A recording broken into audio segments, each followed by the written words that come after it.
I'm Richard Vernon, Deputy Mayor of Montego Bay, Jamaica. Urbanization is very important to the Caribbean. What we have found over the years is that we have developed beyond our capacity, and therefore we have to ensure that in this process that more support is given so that we can have a more structured society, so that we can have better spaces, so that we can become resilient. And of course, our small island developing states they face all kind of threats. Therefore, we have to give more to urbanization as citizens move from rural areas to urban spaces. Hi, I'm Puven Akia from Itikweni Municipality, part of the CLGF network. The Commonwealth has an ability to actually actively assist us in addressing some of these situations, using the knowledge that has actually been created, collated, and also assist in disseminating those knowledge to local governments that can actually use that to actively influence these challenges in a more positive manner.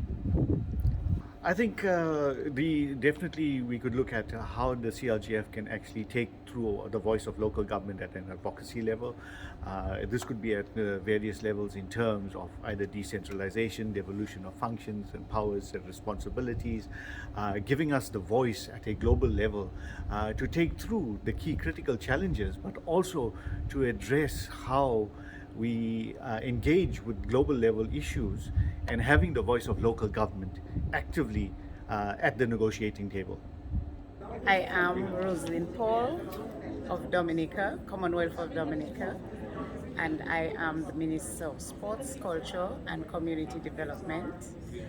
I am the Minister responsible for local government.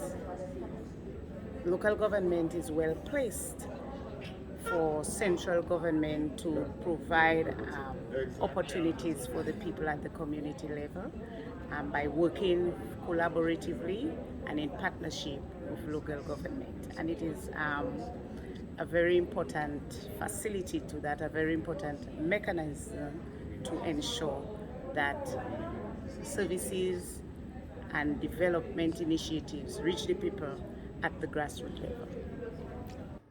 Hello, my name is Chilando Chitangala. I'm the mayor for the city of Lusaka, the capital city of Zambia.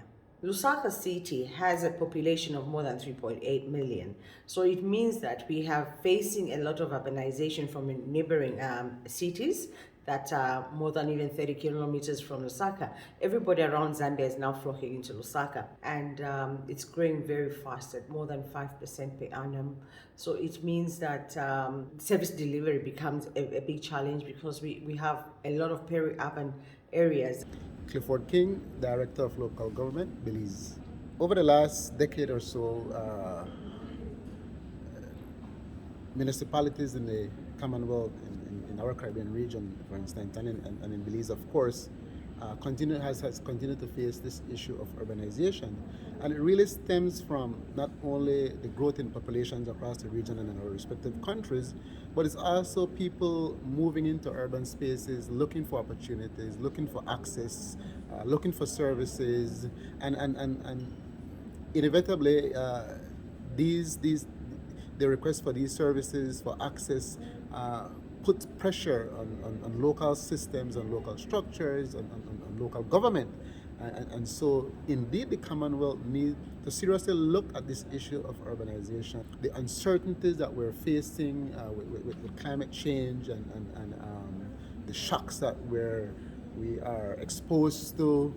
The COVID-19 situation has demonstrated to us that our level of readiness and preparedness to be resilient and for us to respond is becoming increasingly challenging. And therefore it is imperative that as an organization, we should be looking at this issue of urbanization and how what are the things that we need to do structurally, legally, from a policy standpoint, to be able to respond to the situation of urbanization. Right now, our local government system in several jurisdictions focus only on providing municipal infrastructure services, whether it's to develop or whether it is to maintain. And this function is expanding now, where people are looking for opportunities for food, for water, for health, for education, and in many instances, the local authority is unable to provide that because it's not a part of their mandate. And so we have to begin looking at how we expand the role and functions of local government in the region. Geraldine Lendo Gabriel, Mayor of Castries, St. Lucia. If we are to ensure that our projects, our facilities, our resources are well utilized, we need to ensure that it meets persons at their level. And very often in the delivery of services, we sometimes forget the fact that it is really about meeting the needs of people. My name is Daniel Alexander Ninoy Adumo. I am the Municipal Chief Executive of the Dintan Municipal Assembly in Greater Accra in Ghana. It is important that we pay attention to it because it's a reality. The urban areas are now sprawling. Wherever you go, whether they are municipalities or they are metropolitan areas, everything seems to be growing. If we do not plan these things well and live in planned cities, what is going to happen is that we're going to be inundated with the situation that we have. More informal situations appear, everybody building everywhere, and yet the population would increase, but then it will not be the beautiful city we had before. This is the reason why, as a Commonwealth, we need to start thinking about these, helping ourselves, so that what looms ahead will not become a reality. If you look at it, learning from best practices, obviously somebody has been there. Somebody may have found a solution. Sitting in a network means that you will now be able to get information as to how somebody did it. If for nothing at all, you get